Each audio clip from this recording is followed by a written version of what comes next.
गौतम बुद्ध यांना महात्मा बुद्ध, भगवान बुद्ध, सिद्धार्थ आणि शाक्यमुनी या नावांनीही ओळखलं जातं.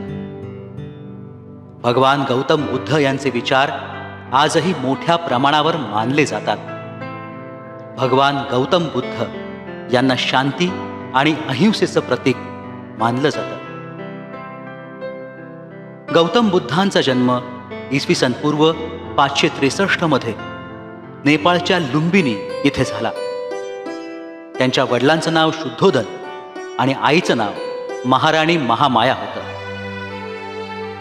बुद्ध या शब्दाचा अर्थ आहे आकाशा एवढा प्रचंड ज्ञानी. ही उपाधी गौतम बुद्धांनी स्वप्रयत्नांनी मिळवली. गौतम बुद्ध हे मनोविजयी होते हे सर्वज्ञात आहे.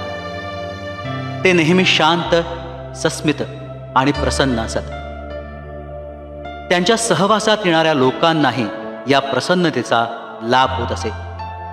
पण काही लोक असेही होते की त्यांना गौतमांना मिळणारा सन्मान सहन होत नसे. त्यांचा अगदी जळफळाट होत असे. असाच एक माणूस एकदा गौतमांना रागवायला भाग पाडायचंच, त्यांचा अपमान करायचाच, फजिती करायचीच असं ठरवून त्यांच्या प्रवचनाच्या ठिकाणी आला. प्रचंड जनसमुदाय जमला होता.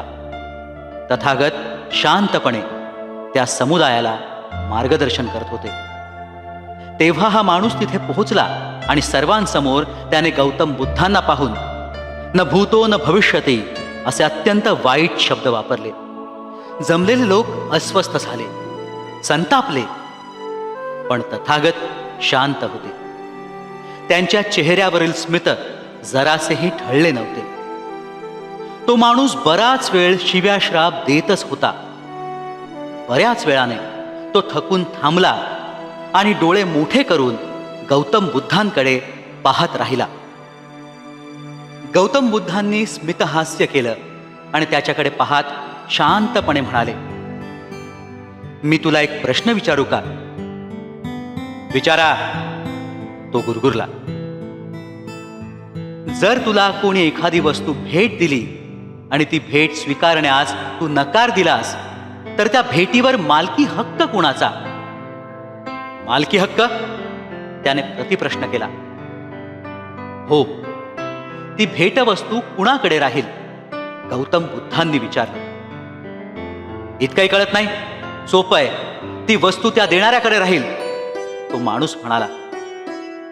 अगदी बरोबर, तथागत स्मित करत म्हणाले. मग जर मी तुझे हे शिव्याश्राप स्वीकारण्यास नकार दिला तर ते कुणाकडे राहतील? तो माणूस सुन्न झाला आणि गौतम बुद्धांच्या चरणी लागला. म्हणूनच नेहमी लक्षात ठेवणं आवश्यक आहे की जगात कोण आपल्याला काय बोलेल यावर आपण नियंत्रण ठेवू शकत नाही. पण त्यांच्या चांगल्या किंवा वाईट बोलण्याचा स्वीकार करणे न करणे हे पूर्णपणे आपल्याच हाती असतं. अशी शिकवण देणाऱ्या या महान विभूतीचं वयाच्या 80व्या वर्षी इसवी सन पूर्व 483 मध्ये उत्तर प्रदेशमधील कुशीनगर येथे महापरिनिर्वाण झालं. गौतम बुद्धांची ही आणखी एक आपल्याला आश्चर्यचकित करणारी कथा. गौतम बुद्धांशी संभाषण झाल्यावर एका व्यक्तीत झालेल्या आमूलाग्र बदलाची. गौतम बुद्ध आणि अंगुलीमालाची. अंगुलीमाला हा शब्द पाली भाषेतला आहे आणि त्याचा अर्थ आहे बोटांचा हार. फार पूर्वी मगध राज्यातील एका गावाची गोष्ट आहे. त्या गावातील सर्व माणसं खूप घाबरलेली होती, कारण जवळच्या जंगलात एक भयंकर डाकू राहत होता. तो आपण मारलेल्या व्यक्तीचं एक बोट कापून घेत असे.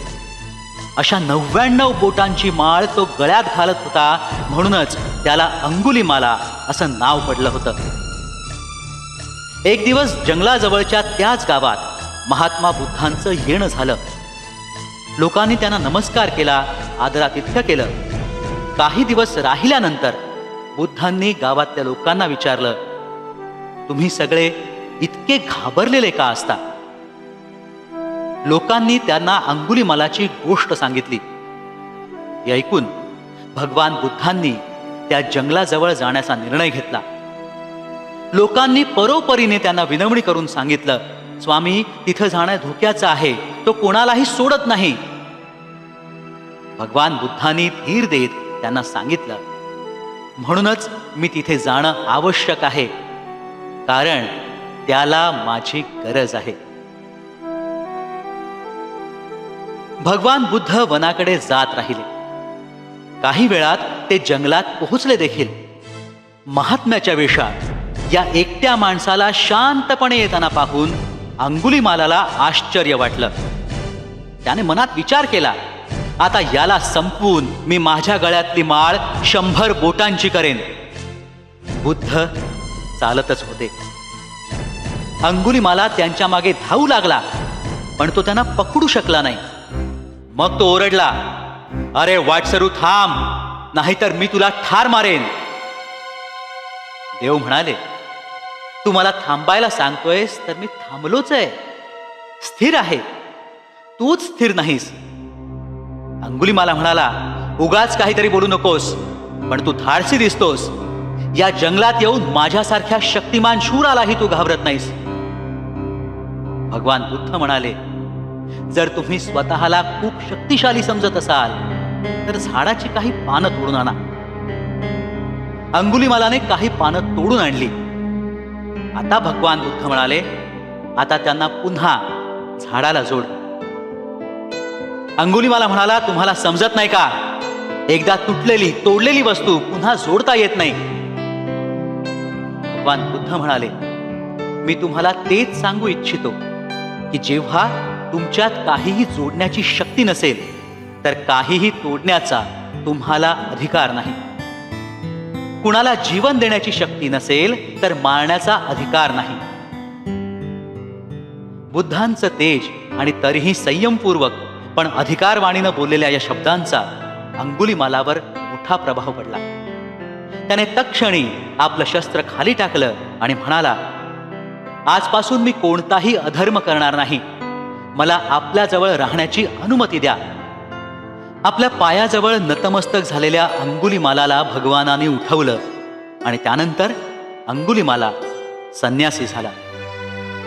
या गोष्टीचा बोध म्हणजे योग्य मार्गदर्शन मिळालं तर माणूस दुष्कृत्य सोडून चांगल्या मार्गावर येतो.